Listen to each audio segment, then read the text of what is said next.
Nessa noite eu queria ver com os irmãos a passagem de Marcos, capítulo 5, que foi lida nessa noite pelo nosso irmão Nilson. E quando estava pensando num assunto para trazer nessa noite, me veio na cabeça a gente falar a respeito de fé, né? Um assunto bem conhecido que os irmãos já ouviram tantas e tantas vezes, mas eu queria trazer nessa noite, mais uma vez, falando a respeito de fé. Nós vamos focar nessa noite mais ali, Marcos capítulo 5, nos versículos 21 até o final do capítulo, versículo 43. Tá?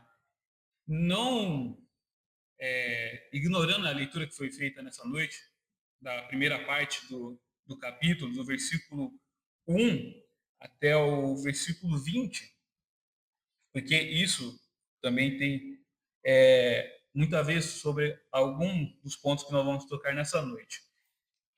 Então, eu queria falar com os irmãos a respeito de fé.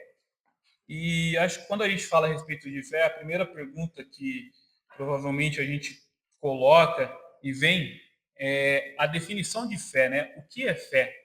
E essa já é uma pergunta bem velha, bem antiga, e que os irmãos aqui da igreja, eu tenho certeza que já sabem a resposta de cor e salteado, né? Hebreus capítulo 11, versículo 1 diz que a fé é certeza. Isso, vai lá, eu sei que vai sair certinho. A fé é a certeza das coisas que se esperam, que não se veem. A certeza das coisas que se esperam é a convicção de fatos que não se veem. Essa é uma resposta que todos nós temos na nossa cabeça e por tantos estudos que nós já ouvimos, né, e participamos a respeito desse assunto, mas e cada um fala de acordo com aquilo, com as suas palavras. Mas no contexto, o autor de Hebreus ele resume muito bem o que é fé. Só que nessa noite eu queria fazer uma outra pergunta, que é: para que serve a fé? Não sei quantos irmãos já parou para pensar para que serve a fé, né? E pensando nessa pergunta, eu cheguei em algumas respostas que algumas pessoas podem dar a respeito dessa pergunta, né? Para que serve a fé?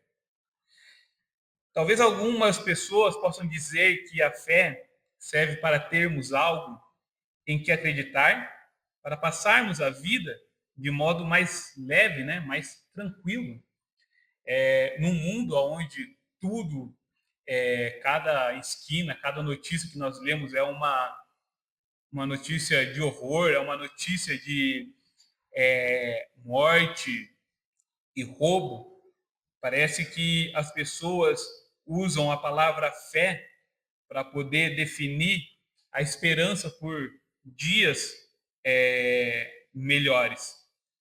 Ou outra pessoa pode dizer que a fé serve para lidar, né, com os problemas do dia a dia, que ela nada mais é do que uma ilusão de segurança, ou um sentimento que podemos vencer tudo nessa vida. Se eu tenho fé, então eu posso todas as coisas, né? E alguns ainda até usam o versículo de Efésios que diz: tudo posso naquele que me fortalece.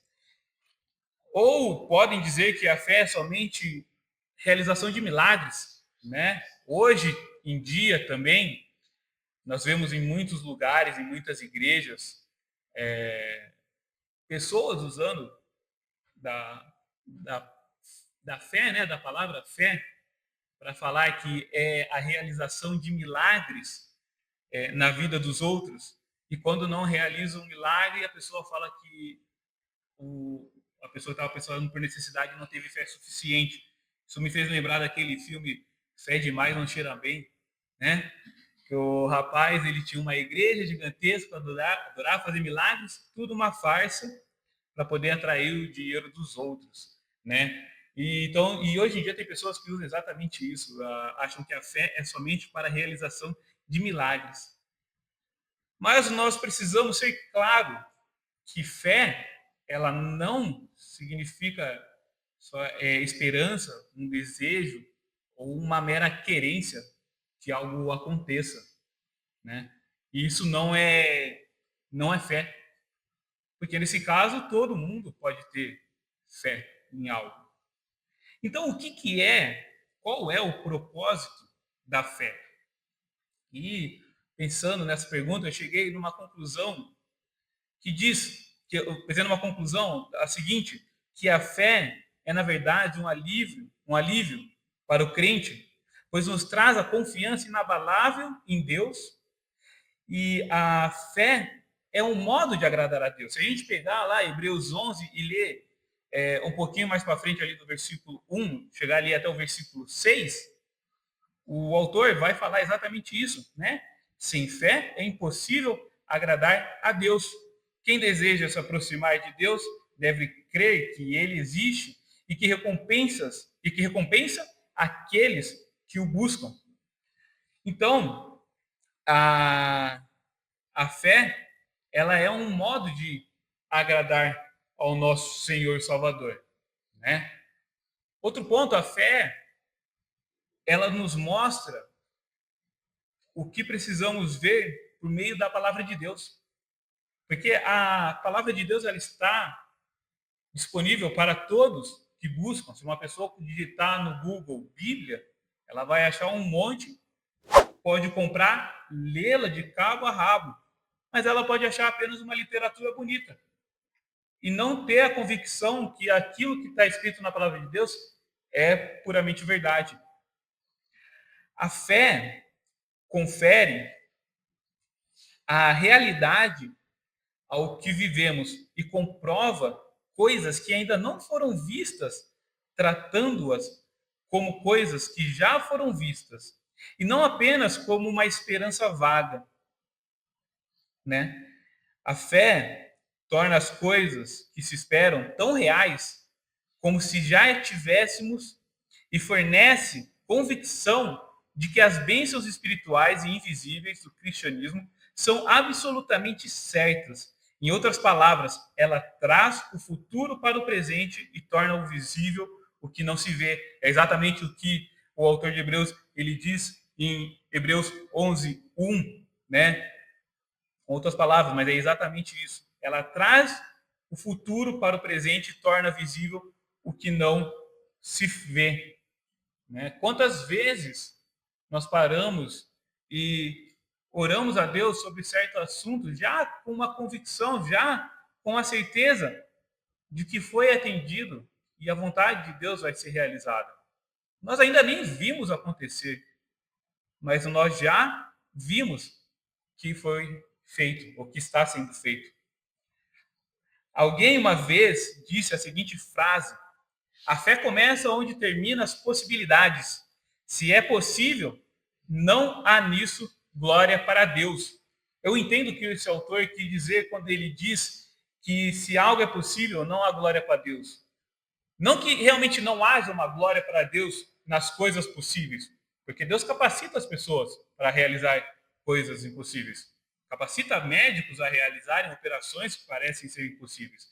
Capacita engenheiros para construir pontes que parecem ser impossíveis. Capacita cada um de nós para realizar coisas que para outros parecem coisas impossíveis.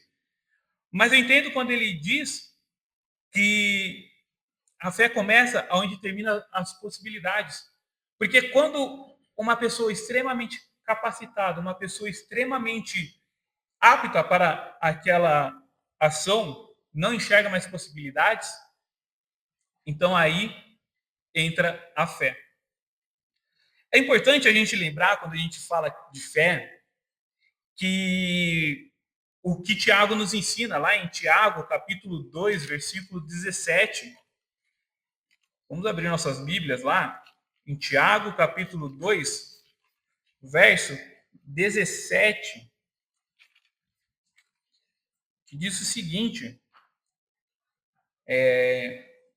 como vem a fé por si mesma, a menos que produza boas obras, está morta. Ou seja, fé verdadeira produz atitudes em nós. Se cremos, nossas boas obras mostram que cremos. Mas se nossas ações negam aquilo que declaramos com a boca, estamos vivendo uma fé incoerente. Muitos tentam, muitos tratam Deus como sendo um personagem de um livro distante, e não como sendo o Senhor e amigo de suas vidas, deixando a carne agir no lugar do Espírito. E se nós pensarmos, igual o autor de Hebreus disse em Hebreus 11:6, fé mais obra é igual honra a Deus. As nossas fés, a nossa fé mostra que agradamos a Deus, e as nossas obras mostram que nós honramos a Deus. E pensando em tudo isso que eu disse, cheguei até Marcos, capítulo 5, versículo 21 e 43. Do versículo 21 até o versículo 43, que, por curiosidade, na minha Bíblia, ela vem com um subtítulo escrito assim: Jesus cura em resposta à fé. E aqui nesse pequeno trecho, do versículo 21 até o versículo 43, nós temos dois exemplos notáveis de fé acontecendo. É interessante porque vemos duas situações parecidas em um curto período de tempo, duas pessoas que tinham tudo a perder. Voltando um pouquinho antes de a gente entrar no versículo, nos versículos 21 e 43, o autor está relatando, do versículo 1 até o versículo 20, que o Senhor Jesus ele havia atravessado o, o mar ali na região dos Gerazenos, né? E desembarcou do outro lado e logo de cara ele encontrou um homem possuído. Então ali Jesus realiza mais um de seus milagres ali naquela região, expulsando o demônio daquele homem. Então ele decide pegar o barco e voltar para o outro lado. E, irmãos, eu tenho pensado ultimamente que, um pensamento meu, cada situação que acontece na Bíblia tem um propósito. E Jesus, ele simplesmente pegou o barco, atravessou o rio, foi para o outro lado, expeliu o demônio e voltou para o outro lado do barco. A Bíblia não fala qual era a distância de atravessar esse rio, mas esse mar, mas provavelmente não devia ser uma viagem fácil e simples. Mas Jesus foi até lá para poder expelir o demônio daquele homem e voltar para o outro lado. Voltando ali para o versículo 21 até o versículo 43, logo no versículo 21, quando Jesus, depois de expulsar o demônio daquele homem, volta para o outro lado do barco, do outro lado do mar, ele logo dá de cara com uma grande multidão que havia se juntado ao redor da praia esperando o Senhor Jesus. A Bíblia não deixa claro se a multidão estava ali somente para poder querer milagres, somente para poder ver a Jesus, mas o autor deixa claro que ali tinha uma grande multidão no mar. E aí eu fico pensando, será que aquele homem que foi retirado os demônios do corpo dele, ficou tão alegre que falou de Jesus, assim como outros milagres que foram acontecendo e foram falando, e as pessoas foram chegando até ali, justamente para poder ter o milagre realizado por Jesus Cristo? Então, no versículo 21, isso é só um pensamento. No versículo 21, então, Jesus chega no mar, na praia, uma grande multidão, e logo de cara, a Bíblia fala, né, que apareceu, de repente, Jairo. Jairo, ele não era qualquer homem ali, só mais um no meio da multidão. Não, não era. Jairo, ele era líder da sinagoga local. E não de qualquer sinagoga, mas a sinagoga de Cafarnaum, onde Jesus havia ido e frequentado. Então Jairo aparece ali para o Senhor Jesus e a primeira coisa que ele faz no versículo 22 e 23, ele se lança aos pés do Senhor Jesus e suplica várias vezes, a minha Bíblia diz assim, suplicou repetidas vezes, minha filha está morrendo, por favor, venha e ponha as mãos sobre ela, cure-a para que ela viva. Jairo, ele reconhecia e pela ação que foi descrita, ele mostrava o devido respeito à autoridade de Cristo. E no sinal de desespero, ele se joga aos pés do Senhor Jesus, porque sua filha estava morrendo e ele queria que ele a curasse. Então, continuando, Jesus, no versículo 24, só diz assim, que Jesus foi com ele até, começou a caminhar com Jairo, né? Jesus, ele começou a caminhada até a casa de Jairo. E enquanto eles estavam indo, parecia que a multidão só aumentava e continuava apertando mais e mais a Jesus e aos seus discípulos, e a Jairo, que estava ali junto com eles. E de repente, parece que para tudo que estava acontecendo com Jairo, e o autor do livro de Marcos, capítulo 5, ele para de narrar o que estava acontecendo com Jairo para narrar uma outra situação que acontece ali em poucos instantes, né? Enquanto eles, logo depois que nós lemos, né, uma declaração que a multidão se espremia, temos o relato de uma mulher que ao longo de muito tempo sofria de hemorragias. E a Bíblia relata que ela já havia passado por vários e vários médicos, ela já tinha gastado, ela já tinha passado por vários médicos, já tinha gastado tudo que ela tinha, mas nada havia funcionado. Versículo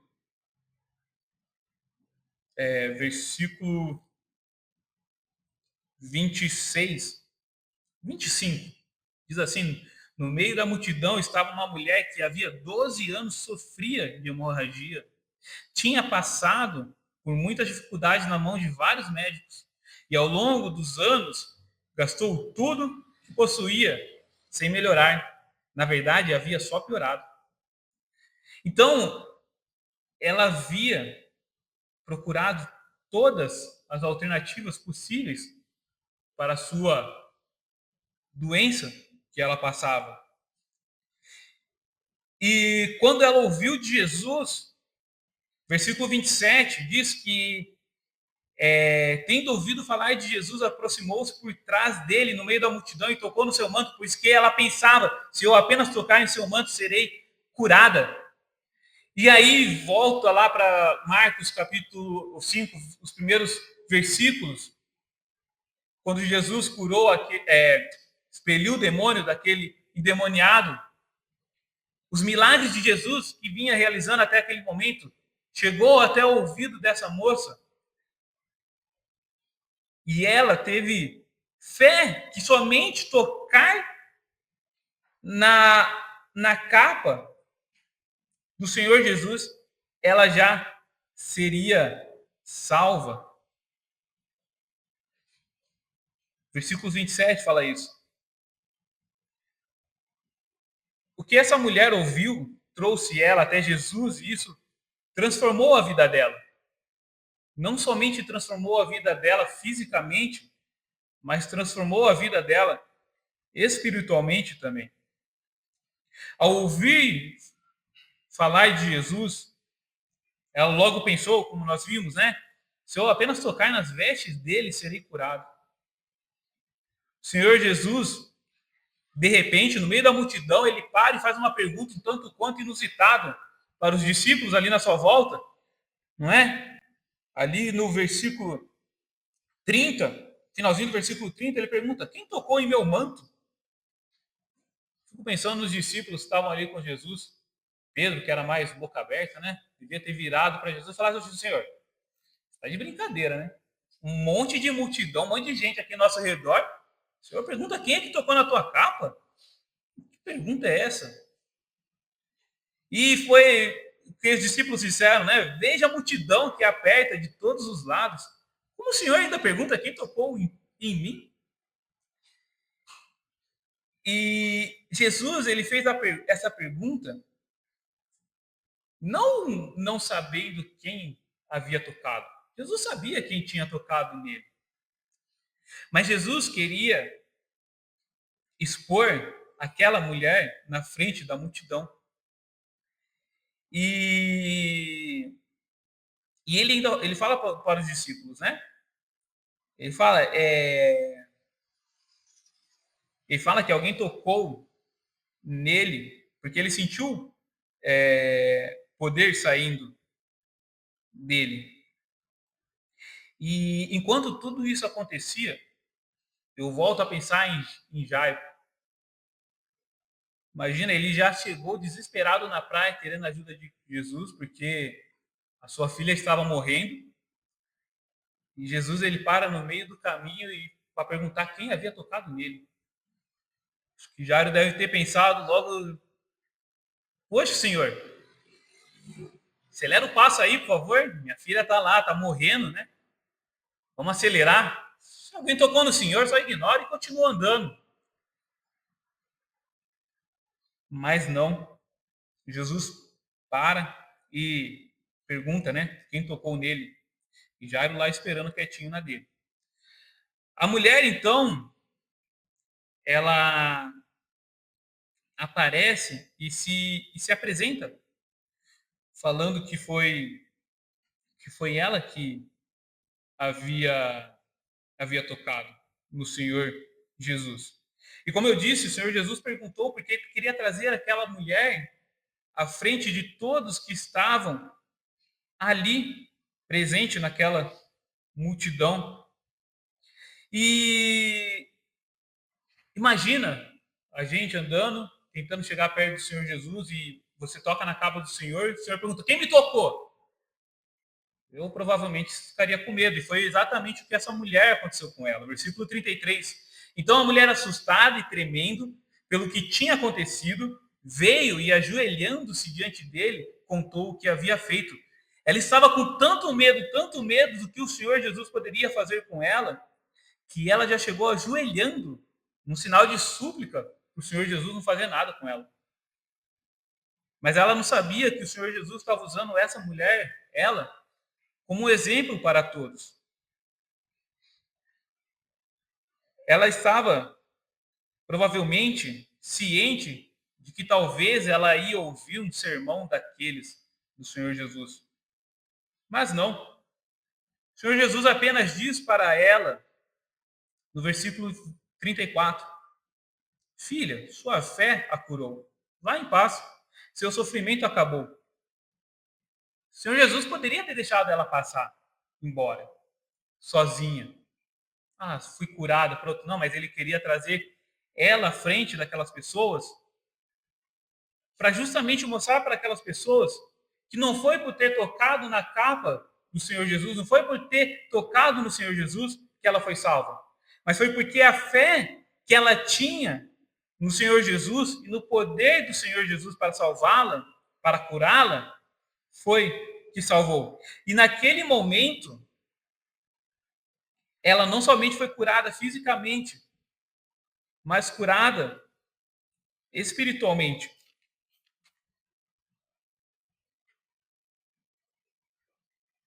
E foi curada espiritualmente, trazendo até ela ali a salvação por meio de Cristo. Não foi o tocar que curou ela espiritualmente, que salvou ela, mas foi a fé dela que salvou ela. A fé em Cristo Jesus que salvou ela. Nessa altura do campeonato, os mensageiros de Jairo já estavam vindo até ele com a triste notícia que sua filha havia morrido. E aí, se a moça estava com medo, eu imagino que Jairo deveria estar extremamente bravo com o Senhor Jesus. Falando igual as irmãs de Lázaro falaram para ele, né? Se o Senhor tivesse chegado um pouquinho antes, meu irmão estaria vivo. Mas o Senhor Jesus, antes que Jairo pudesse falar qualquer coisa, ele já vem consolando Jairo e falando: não tenha medo, apenas creia em mim. Versículo 36. Jesus, ele traz tranquilidade a Jairo naquele momento difícil e segue o caminho até a casa de Jairo. Como era de se desesperar, Jesus, quando chega à casa de Jairo, ele encontra um verdadeiro clima de velório, com todos chorando e lamentando a morte da filha de Jairo. Jesus, então, no versículo 39, ele chega para as pessoas e pergunta: por que todo mundo? Por que todo esse tumulto e choro? E a Bíblia deixa claro que a multidão, ela parou de chorar, o tumulto que estava ali parou de chorar e lamentar, e começou a rir de Jesus. Versículo 40 diz isso. Eu confesso, se eu estivesse no meio daquela multidão, provavelmente eu faria a mesma coisa. Chegasse alguém falando que por que esse tumulto se a criança só está dormindo? Senhor, a gente viu, ela morreu. Não se preocupa, Jair. Apenas creia em mim. O versículo, o capítulo continua falando, né, que a multidão riu do Senhor Jesus. Então, o Senhor Jesus, diferente do que ele havia feito com a mulher que havia sofrendo 12 anos de hemorragia, que trouxe ela à frente de todos para mostrar o milagre, mostrar a fé daquela mulher, o Senhor Jesus manda que o Senhor Jesus, ele fala no versículo 40, que fez todos saírem e levou apenas o pai, a mãe da menina e os 3 discípulos para dentro do quarto, onde a menina estava deitada. São 2 ocasiões que parecem extremamente iguais, porque se tratam da fé daquela mulher que havia estava sofrendo de hemorragia, e da fé de Jairo. Mas Jesus, ele age de 2 maneiras diferentes. Numa, ele trouxe a mulher à frente de todos para poder mostrar o poder da fé daquela mulher. E no outro, parece que Jesus faz as escondidas somente com a mãe e com a mãe e com Jairo e os discípulos. E se nós pararmos para pensar, quando Jesus ele leva apenas o Jairo e a sua esposa para o quarto, Jesus ele não queria fazer aquele milagre na frente daquela multidão que começou a rir dele. E aí eu lembro do versículo que diz que muitos vão dizer, Senhor, perdão, aquele versículo que diz, nem todos que dizem Senhor, Senhor, entrarão no reino dos céus. Talvez Jesus ele não queria fazer o milagre na frente daquela multidão, porque ali seria somente uma multidão de bajuladores. Não entenderiam o significado daquele milagre naquele momento. Não entenderiam que a fé de Jairo em Cristo Jesus realizou aquele milagre. O capítulo continua, versículo 41, segurando pela mão e disse: Talita cumi, que quer dizer, menina, levante-se. A menina, que tinha 12 anos, levantou-se de imediato e começou a andar. Todos ficaram muito admirados. Jesus deu ordens claras para que não contassem a ninguém o que havia acontecido. E depois mandou que desse alguma coisa para a menina comer. Jesus realizou mais um milagre.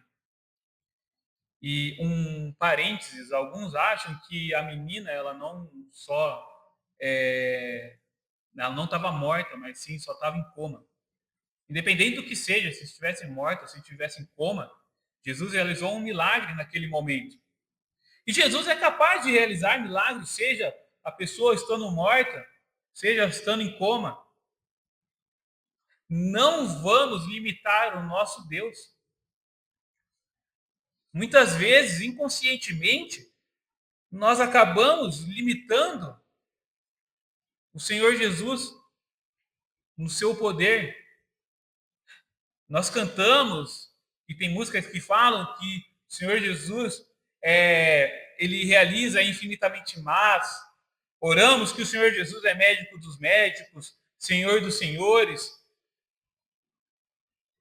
Mas muitas vezes nós ficamos com uma pulga atrás da orelha e pensamos assim: mas o Senhor talvez não seja capaz de realizar tal milagre. Estamos capando a capacidade do nosso Senhor e Salvador Jesus Cristo, aquele que venceu a morte na cruz. Enfim, era só um parênteses. Então, 2 milagres realizados em um curto período de tempo. E algumas lições práticas que nós podemos tirar desse capítulo nessa noite. E o que mais quero destacar nessa noite é a fé de Jairo e da mulher. O tamanho da fé de ambos no meio das dificuldades em que passavam. Estes 2 exemplos e muitos outros que aparecem na galeria da fé em Hebreus 11, também em João 5, se não me engano, que Jesus também realiza milagres e exalta a fé. João 5, eu não marquei esse versículo, tá, irmãos? Não era João 5.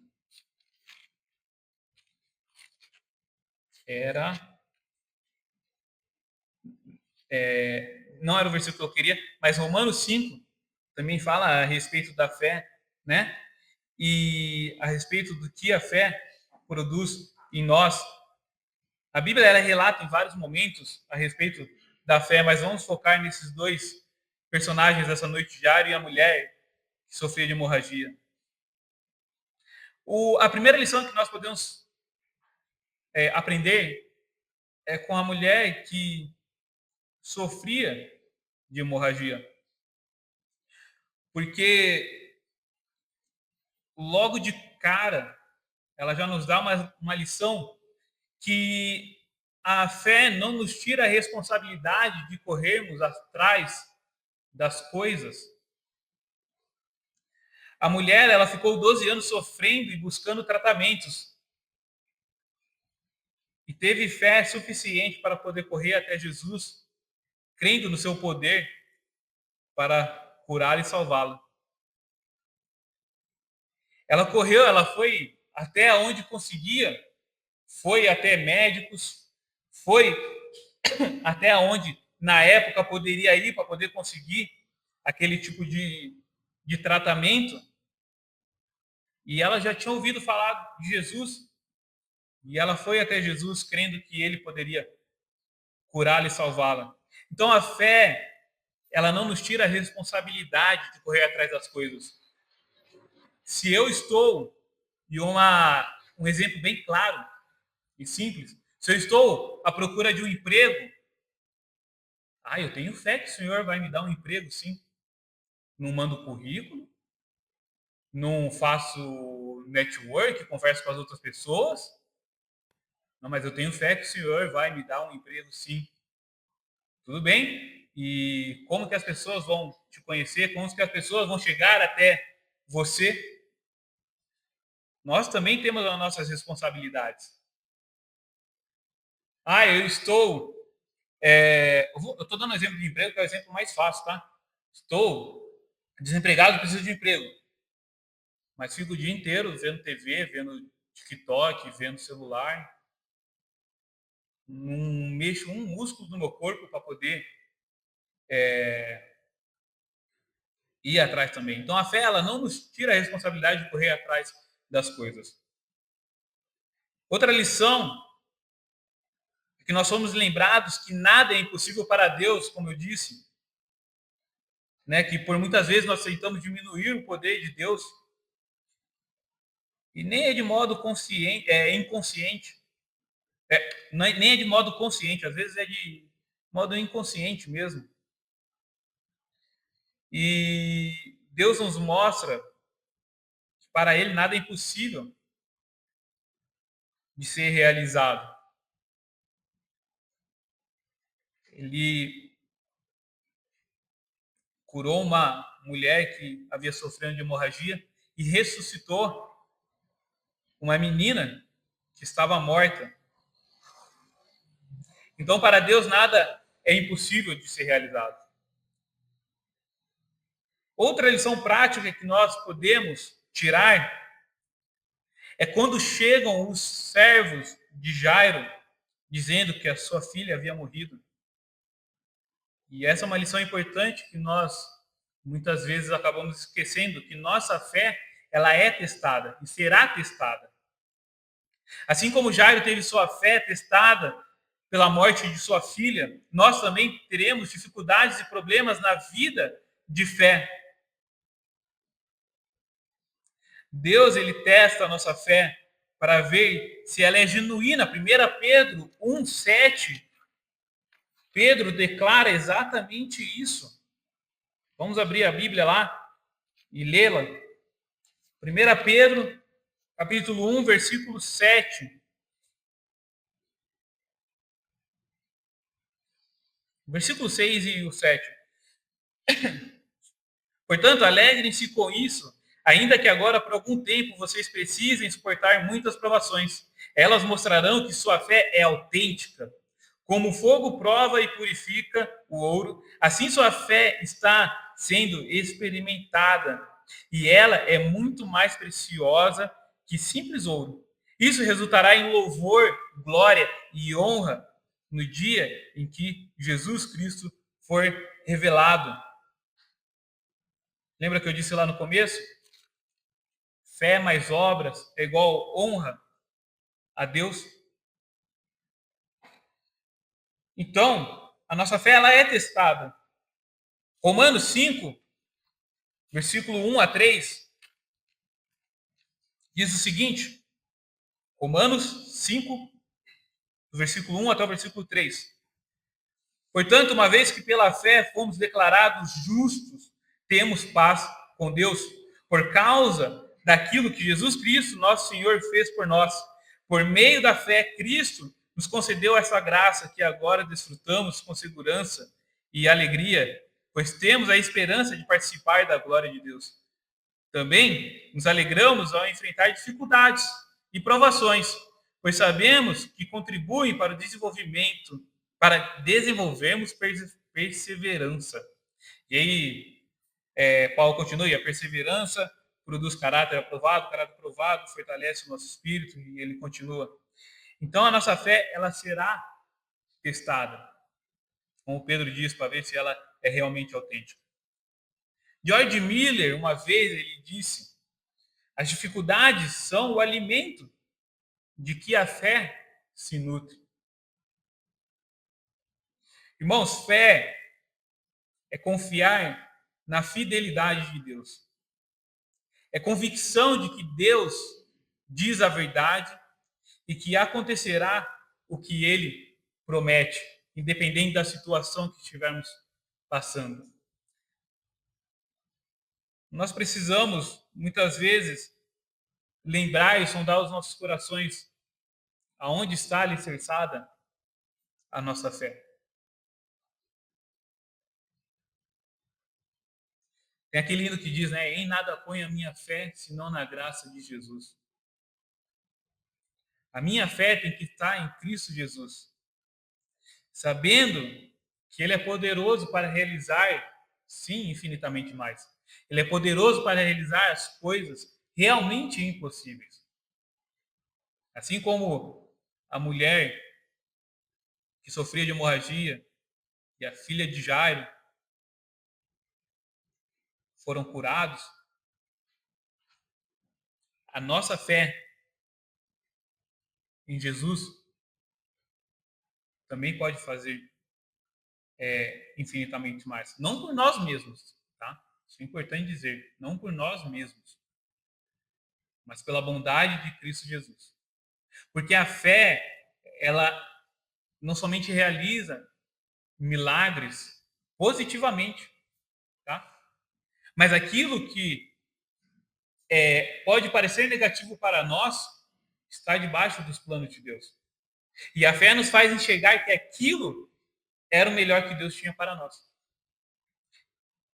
Então nós precisamos ter a nossa fé alicerçada na graça de Cristo Jesus, nosso Senhor e Salvador. Amém?